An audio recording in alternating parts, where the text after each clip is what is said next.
The Flower Ornament Scripture, Chapter 39. Liberation, the highest of all states, causing all objects to appear in pure arrays, entering into the universes of the 10 directions wherever they are,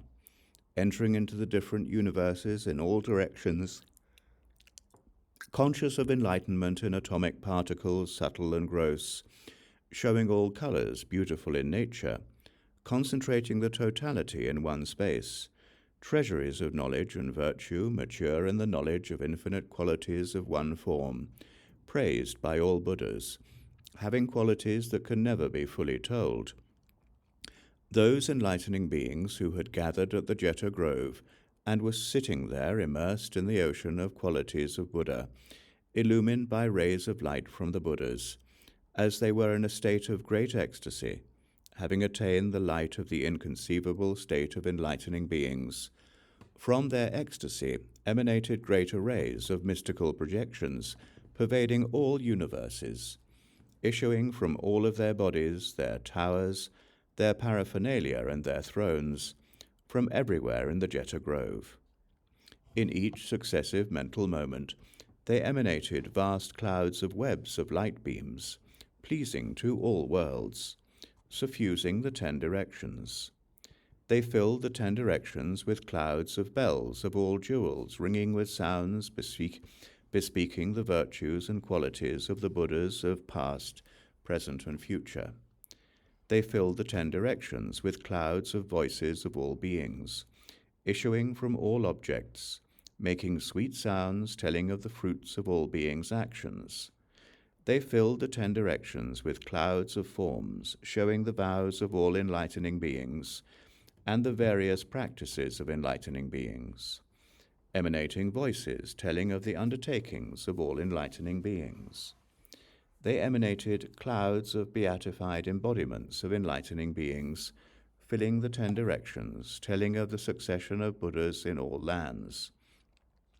They emanated clouds of sights of enlightenment like those of all Buddhas of past, present, and future, filling the 10 directions, showing magnificent displays of the transcendent enlightenment and emancipation of all Buddhas. From all objects they emanated clouds of bodies of ruling water spirits, showering rain of all fragrances throughout the 10 directions. They emanated clouds of bodies like the rulers of all worlds, pervading the 10 directions, telling of the conduct of the enlightening being universally good. From all objects they sent forth clouds of reflections of all perfectly pure Buddha lands, made of all jewels, filling the 10 directions, showing the turnings of the wheels of teachings of all Buddhas. They emanated as many such clouds of magical displays of great magnificent arrays as atoms in untold Buddha lands, by the mystic power of those enlightening beings, and by virtue of their state of attainment of illumination of the inconceivable ocean of truths. Then the enlightening being Manjushri, empowered by Buddha, observing all those mystical apparitions appearing throughout the 10 directions, uttered these verses. Observe the infinite vast power of Buddha arisen in the Jeta Grove, having emanated clouds of bodies as sense objects that pervade all directions. The vast pure arrays of offspring of Buddha, various of infinite forms, are all seen reflected from the thrones, which contain the objects of sense. Clouds of jewel radiance in various arrays pervade the land, pouring forth from the pores of the offspring of Buddha, emitting the sounds of Buddha. Forms like Brahma and Indra, with pure bodies and tranquil deportment, emerging from the trees and flowers, go forth telling of meditation. Enlightening beings like universally good, adorned with embellishing marks, inconceivable, countless, are produced from the Buddha's pores. Those clouds of adornments of the ocean of virtue bespeak the qualities of the enlightening beings of all times, gathered in the Jeta Grove. All the varied oceans of deeds of groups of beings in all directions are heard, radiating from within the trees in the Jeta Grove. Transfigurations of all Buddhas of past, present, and future in every land appear from the ground in every single object, numerous as atoms. At each and every point, various oceanic clouds of Buddhas continuously reveal the abodes of the victors and the masses of Buddhas there. As many as beings, pervading everywhere, as they develop beings by expedient means. From their auras emerge oceanic clouds of fragrant flames and masses of flowers. Precious mansions, measureless as the sky, adorned with all realities, fill the lands in all directions, and all sites of enlightenment. All the lands of the offspring of Buddha in past, present, and future, great healers, purified by means of the practice of universal good. Their various arrays, purified over oceans of eons, infinite as beings, are all seen by reflection in the sky of the Jeta Grove. At that point, each of those enlightening beings, illuminated by the light of the concentration of Buddha, entered as many gates of great compassion as atoms in untold Buddhalands, and attained even greater capability to treat all beings beneficially. Thus concentrated from each of their pores came forth as many rays of light as atoms in untold Buddhalands. From each ray of light came forth as many multitudes of phantom enlightening beings, bodies like those of all world rulers, bodies appearing to all beings, bodies adapted to the development of all beings. Having pervaded the cosmos with their emanations, they enlightened, developed, and guided sentient beings by means of showing descent from heaven, by means of showing birth in all worlds, by means of showing the sphere of practice of enlightening beings, by means of dreams bearing messages to the mind, by means of release through the vows of all enlightening beings, by means of perfect knowledge of the world, by means of showing the practice of transcendent giving, by means of the positive and negative spheres of the virtues of all Buddhas, what they cultivate and what they efface, by means of showing transcendental forbearance, even if dismembered, by means of transcendent energy of the great spiritual metamorphosis of enlightening beings, by means of shining light of the sphere of the path of Buddha knowledge by the meditations, liberations, concentrations, and attainments of all enlightening beings, by means of showing the relinquishment of countless bodies in quest of the meaning of each phase of the teachings, in order to find out all Buddha teachings, by means of approaching all Buddhas and asking about all the teachings, by means of communicating the light of the ocean of methods and principles of approaching and guiding beings according to the right timing and according to their mentalities, fulfilling omniscience, by means of showing the light of power of the stores of knowledge and virtue of all enlightening beings, which are invulnerable to demons and disputers, by means of showing the stage of knowledge, which includes knowledge of all practical arts and mystic knowledge, by means of showing the stage of knowledge, which includes knowledge and mystic knowledge of the differences among all beings, by means of showing the stage of knowledge, which includes knowledge and mystic knowledge of the differences in the mentalities of all beings, by means of showing the stage of knowledge, which includes knowledge and mystic knowledge of the faculties, procedures, and practices of all beings, and the destruction of their various afflictions and habits, by showing the stage of knowledge which includes knowledge and mystic knowledge of the various results of deeds of all beings, with as many such means of developing and guiding beings as atoms in untold Buddhalands.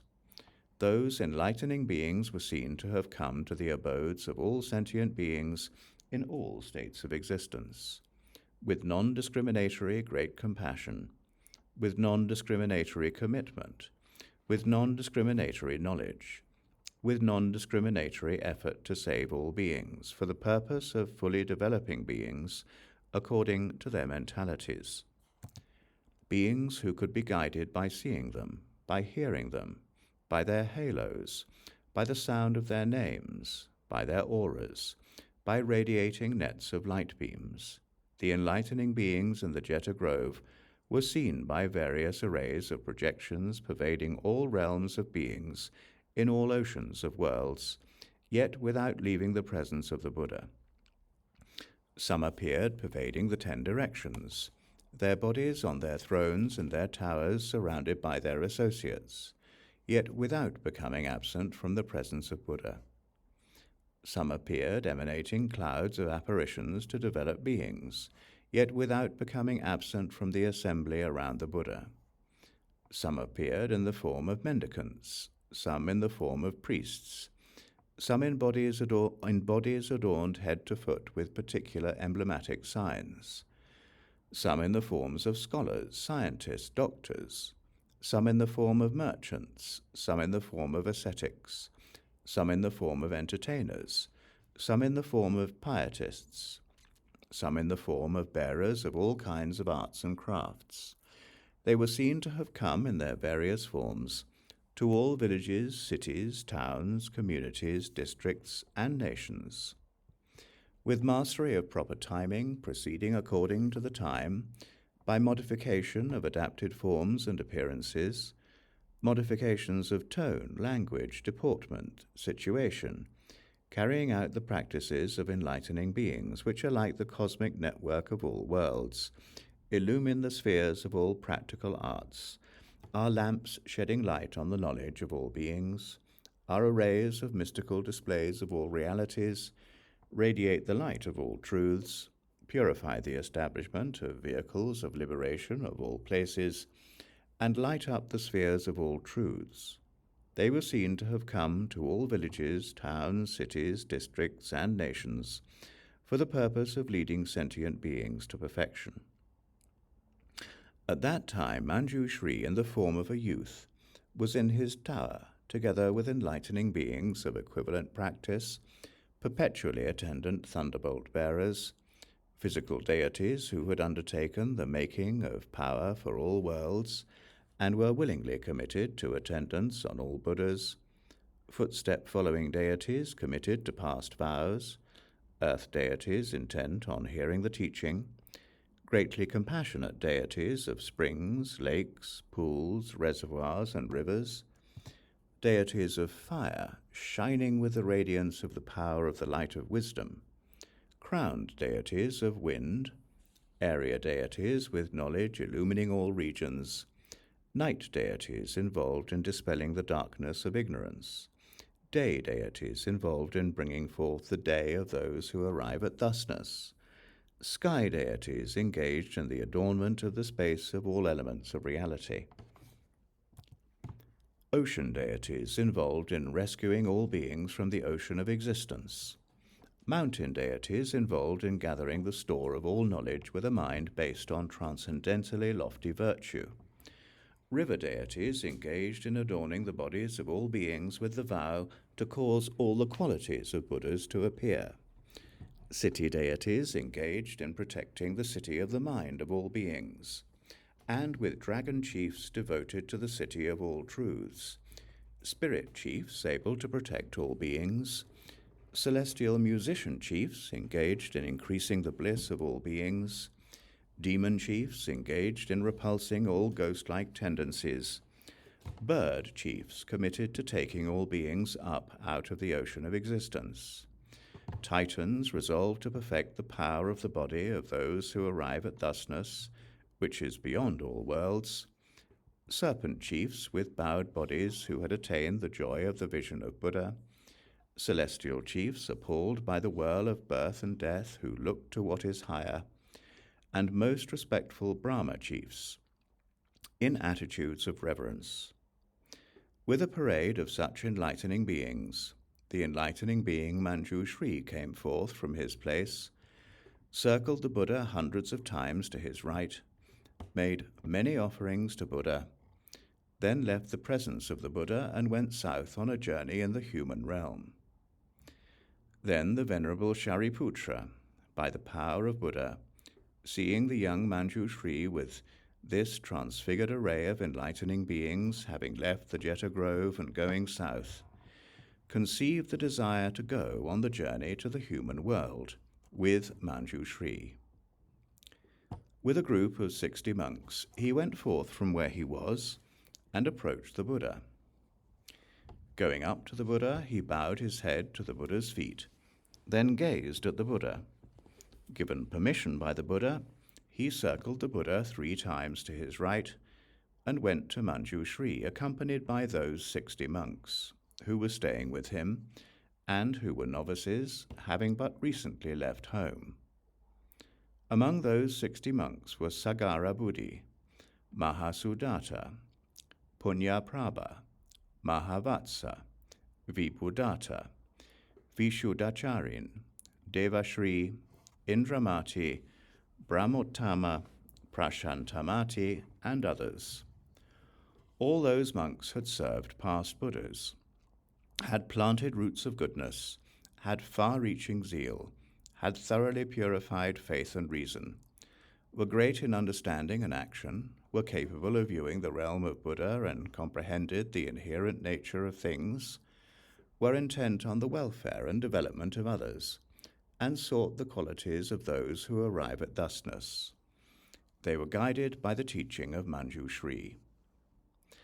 At that point, the Venerable Shariputra, on the way, looked at all the monks and said to Sagara Buddhi, "See the inconceivable purity of form of Manjushri, along with the celestial and earthly beings, his variety of marks and embellishments, the purity of his sphere of radiance, his web of light beings developing countless beings, extinguishing all miseries, his wealth of followers embraced by past virtues, arraying the path which is 8 steps wide. See the magnificent arrays of the procession on the path, facing the realms in all directions as they go, with overflowing great treasuries, auspicious and fair arrays, on the left and right. Magnificent arrays of adornments emerge from within all the trees growing out of the roots of goodness of attendance on past Buddhas. All the world chiefs are showering clouds of offerings in respect. From the curl of hair between the eyebrows of all Buddhas from the 10 directions, spheres of networks of light beams emanate, uttering all teachings of Buddhas, and enter Manjushri's head. Beginning with these, Shariputra revealed and described to the monks measureless arrays of qualities of the procession of Manjushri. And as Shariputra spoke of the qualities of Manjushri, the minds of the monks were purified, calmed, and delighted. They were thrilled. Their mental states became suitable for religious practice. Their senses became clear and tranquil. Their gladness increased and their depression vanished. All obstructions disappeared. They came face to face with the vision of Buddha. They dedicated their minds to the Buddha teachings. Their enlightening faculties were clarified. The power of faith of enlightening beings rose in them. Great compassion developed in them. They entered the sphere of the transcendences. They conceived great vows and came to perceive the oceans of Buddhas in the 10 directions. With this supreme power of faith in omniscience, they said to Shariputra, "Teacher, lead us to the presence of that wise person." Then Shariputra went together with the monks to Manjushri and said, "O Manjushri, these monks want to see you." Then Manjushri, who was together with a great host of transfigured enlightening beings, turned with the gaze of an elephant and looked at the monks. The monks then bowed their heads to the feet of Manjushri, saluted him and said, "By this root of goodness, witnessed by the blessed Shakyamuni Buddha, by the root of goodness may we become like you. May we attain bodies, voices, embellishments, and spiritual transfigurations like you." To this Manjushri replied, "A man or woman setting out on the great vehicle, imbued with 10 indefatigable determinations, will enter the stage of realization of thusness, to say nothing of the stage of enlightening beings. What are the 10? The indefatigable resolution to see, attend, and serve all Buddhas, to build up all roots of goodness without retreating, to seek all truths,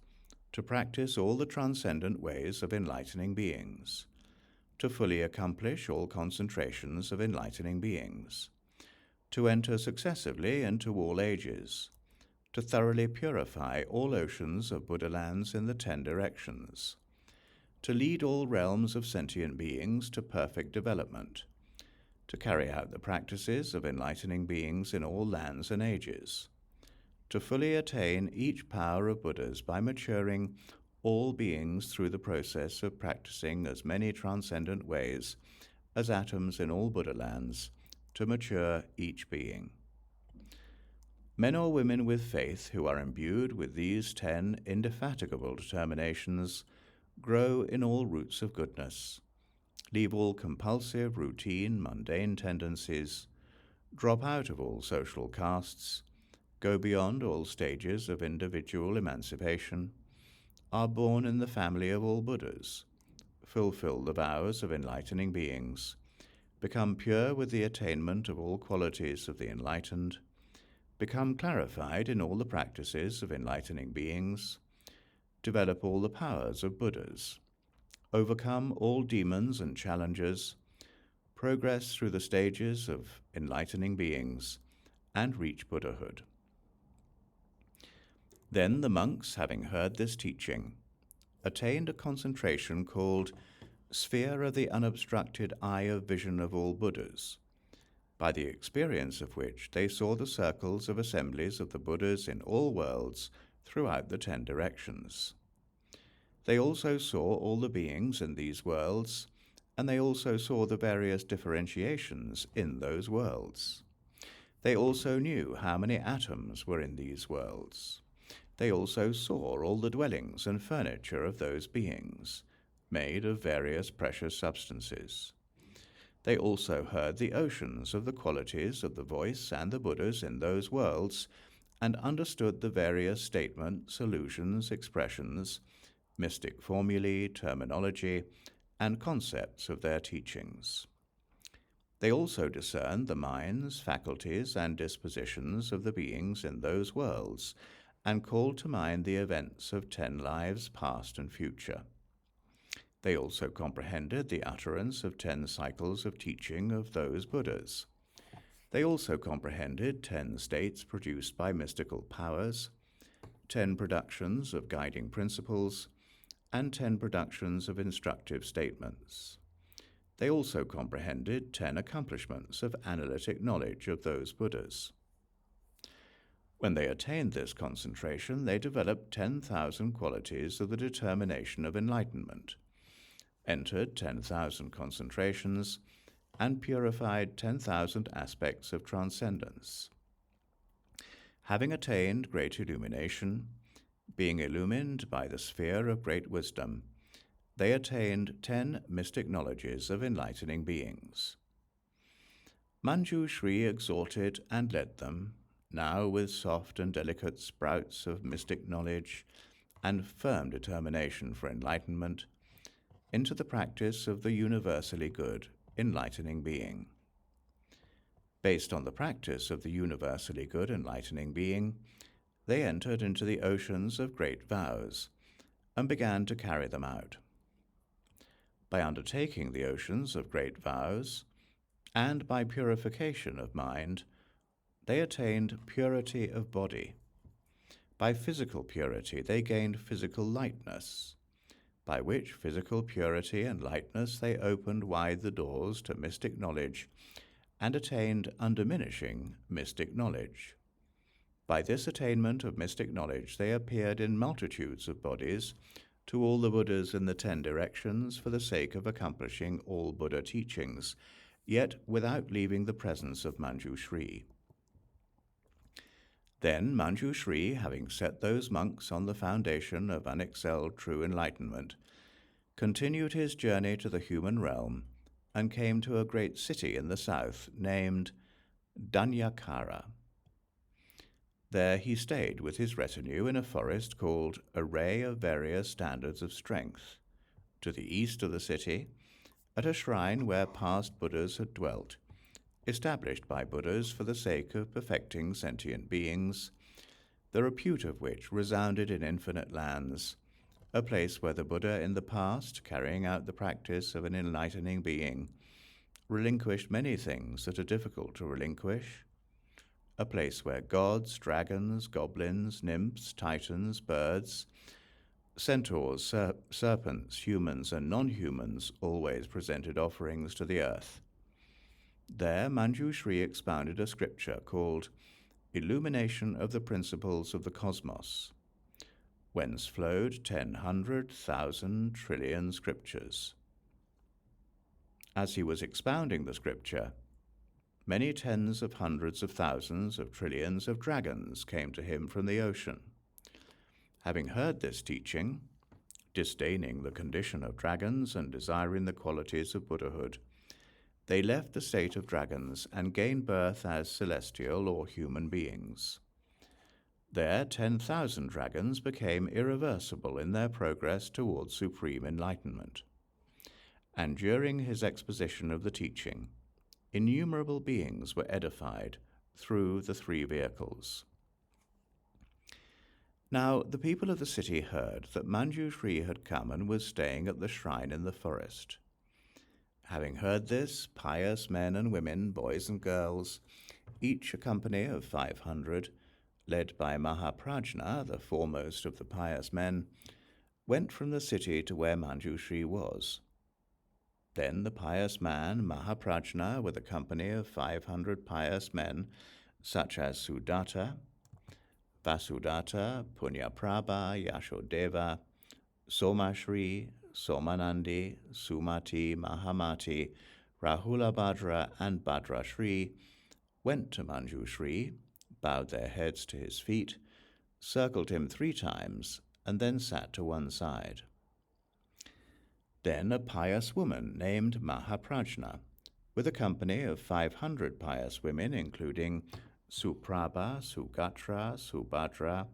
Bhadrashri, Chandraprabhasa, Ketuprabha, Sribhadra, and Sulochana, went to Manjushri, bowed to him, and circled him, and then sat to one side. Then Sudana, an outstanding boy, together with a company of 500 outstanding boys, including Suvrata, Sushila, Svachara, Suvikrami, Sujinti, Sumati, Subudhi, Sunetra, Subahu, and Suprabha, went to Manjushri, bowed to him and circled him, and then sat to one side. Then the girl Subhadra, daughter of the householder Mahaprajna, together with a group of 500 girls, including Bhadra,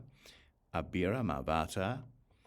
Dridamati, Brahmadatta, Sribhadra, Sriprabha, and Suprabha, went to Manjushri, bowed to him and circled him, and then sat to one side. Then Manjushri, seeing that the women, men, boys, and girls from the city had gathered and were seated, according to their dispositions, overwhelmed them with his power over appearance, soothed them with his power of great benevolence, undertook to teach them with his power of great compassion,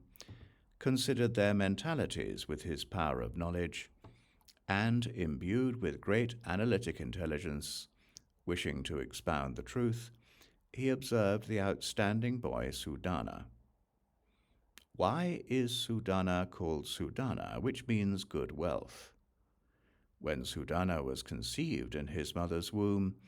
there appeared in the house sprouts of 7 precious substances, evenly distributed throughout the house. Beneath those precious sprouts were 7 great treasuries, from which those sprouts emerged, splitting the surface of the earth as they grew, treasuries of gold, silver, sapphire, crystal, ruby, emerald, and coral.